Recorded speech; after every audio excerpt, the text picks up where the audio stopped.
ಇವತ್ತು ನಮ್ಮ ಧರ್ಮದರ್ಶಿಗಳು ಹುಟ್ಟುಹಬ್ಬ ಆಚರಣೆ ಮಾಡ್ತಾ ಇದ್ದಾರೆ. ತಾವು ಹೇಳಕ್ಕೆ ಇಷ್ಟಪಡ್ತೀರಾ? ಫಸ್ಟ್ ಆಫ್ ಆಲ್ ನಾವು ವೆಂಕಟೇಶ್ವರ ನಗರ ವತಿಯಿಂದ ಹಾಗೂ ಸಂಪದೇವಿ ಶಿವಕುಮಾರ್ ಅವರಿದ್ದಾರೆ ಇಲ್ಲಿ, ಹಾಗೂ ಇಲ್ಲೇ ಸುತ್ತಮುತ್ತಲಿನ ಎಲ್ಲ ಗ್ರಾಮಸ್ಥರ ಪರವಾಗಿ ಇಂದು ಗುರುಪೂರ್ಣಿಮೆಯ ದಿನದಂದು ಅವರ 90ನೇ ಹುಟ್ಟುಹಬ್ಬದ ಆಚರಿಸಲಿಕ್ಕೆ ತುಂಬ ಖುಷಿ ಆಗ್ತಾ ಇದೆ.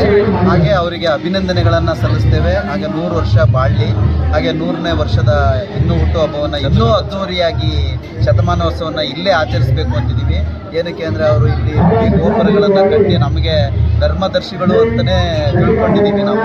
ಅವರು ಶತಾಯುಷಿಗಳಾಗಿ ಬದುಕಲಿ ಅಂತ ನಮ್ಮೆಲ್ಲರ ವತಿಯಿಂದ ಮತ್ತೊಮ್ಮೆ ಶುಭ ಕೋರುತ್ತಾ ಈ ಒಂದು ಗುರುಪೂರ್ಣಿಮೆಯಂದು ಅವರಿಗೆ ಎಲ್ಲರ ದೇವರ ಆಶೀರ್ವಾದ ಸದಾ ಇರಲಿ ಅಂತ ಹೇಳಿ ಬೇಡ್ಕೊಳ್ಳಿ. ಒಂದು ಪರಿಚಯ. ನಾವು ಚಂದ್ರಪ್ಪ ಅಂತ ಹೇಳ್ಬಿಟ್ಟು ಇಲ್ಲೇ ವೆಂಕಟೇಶ್ವರ ನಗರ ಬಡಾವಣೆಯಿಂದ ಲಾಸ್ಟ್ 21 ವರ್ಷದಿಂದ ನಾಗರಾಜಪ್ಪ ಅವರೆಲ್ಲ 20 ವರ್ಷದಿಂದ ಪರಿಚಯ ಅನ್ನೋದು ಹೆಮ್ಮೆ ವಿಚಾರ. ಧನ್ಯವಾದ.